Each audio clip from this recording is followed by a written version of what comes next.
കൊണ്ടെന്റെ മോനെ, പ്രിയപ്പെട്ട കൂട്ടുകാരാ, ചെറുപ്പക്കാരാ, നീ മാന്യമായ വസ്ത്രധാരണം നടത്തണം.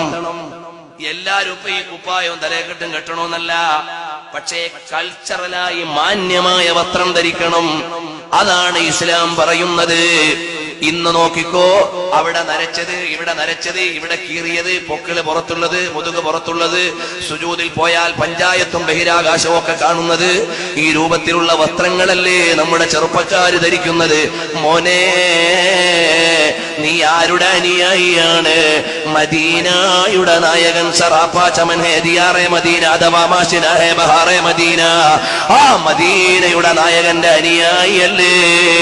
നിനക്കിങ്ങനെ കൾച്ചറലി ബാക്കാകാൻ പറ്റുമോ? പറ്റൂല. അപ്പൊ നീ സംസ്കാരമുള്ള വേഷം ധരിക്കണം. ഇന്ന് പക്ഷെ ഈ വാപ്പാക്കും ഉമ്മാക്കൊന്നും കണ്ടില്ല. ഇന്നത്തെ പരിഷ്കാരത്തിന്റെ ഭംഗിയുണ്ടോ? പണ്ടൊക്കെ പരിഷ്കാരം എന്ന് പറഞ്ഞാൽ കാണാൻ ഒരു ഭംഗിയുള്ളായിരുന്നു. ഇന്ന് ബൊളീവിയൻ കാട്ടിൽ നിന്ന് ഇറങ്ങി വരുന്ന വന്യജന്തുക്കളെ പോലെ ആ പള്ളിക്കൂടം വിടുമ്പോ പിള്ളേർ ഇങ്ങനെ ഇറങ്ങി വരുന്നത്. യൂണിഫോം ഇല്ലാത്ത ദിവസമാണെങ്കിൽ, യൂണിഫോം ഉള്ള ദിവസമാണ് ഒരു കളറെങ്കിലും കാണാം. യൂണിഫോം ഇല്ലാത്ത ദിവസം ഇറങ്ങി വരുന്നത് വാലും തലയും നരച്ചതും കീറിയതും നുരുമ്പിയതും. ഇതൊക്കെ എന്ത് പരിഷ്കാരം? മോനെ, നീ ആരുടെ പരിഷ്കാരത്തെ ഏറ്റെടുക്കേണ്ടവൻ? നീ ആരുടെ സംസ്കാരത്തെ പാലിക്കേണ്ടവൻ? പടിഞ്ഞാറിന്റെ എച്ചിലുകളെ തലയിൽ കയറ്റിയിട്ട് ഭ്രാന്തമായി ഓടേണ്ടവനല്ല. അതിന്റെ ഇടയിൽ വെല്ലുവിളിയുടെ സ്വരം വേണം നിന്റെ ഉള്ളിൽ. വെല്ലുവിളി എന്ന് പറഞ്ഞാൽ ഇവിടെ കലാപുണ്ടാക്കുന്ന വെല്ലുവിളിയല്ല. അള്ളാന്റെ ഹബീബിന്റെ സുന്നത്ത് മാറുന്ന പ്രശ്നമില്ല. മൻ തമസ്സക ബിസുന്നതി ഇൻദ ഫസാദി ഉമ്മതി ഫലഹു അജ്റു മിഅതി ശഹീദ്.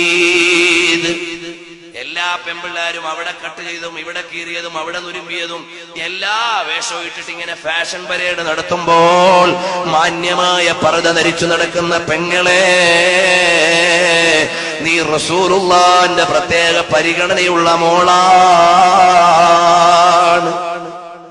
അതാണ് മോളെ നിന്റെ വിപ്ലവം. എല്ലാ ജനങ്ങളും നഗ്നത കാണിച്ചുകൊണ്ട് നടക്കുമ്പോ നീ മാന്യമായി പർദ്ദയും ധരിച്ച് മുഖമക്കരയും ഇട്ട് നീ അങ്ങ് നടന്നാൽ അതുതന്നെ വലിയൊരു വിപ്ലവമാണ്. മോനെ, നീ ഇങ്ങനെ ജനങ്ങളെല്ലാം പല പല കോലത്തിലും ഞെരിയാണിക്ക് താഴെ ഇടക്കാലത്തിന്റെ പാൻസിന്റെ അടിഭാഗം ചെരുപ്പിന്റെ അടി വെച്ച് ചവിട്ടിയാലേ ഫാഷനാവൂ. ഇപ്പോഴങ്ങനല്ല. ഇതാ ഉരിഞ്ഞ് വീഴാൻ പോകുന്നു എന്ന നിലക്കിട്ടാലേ പാൻസിന്റെ ഫാഷനാകൂ.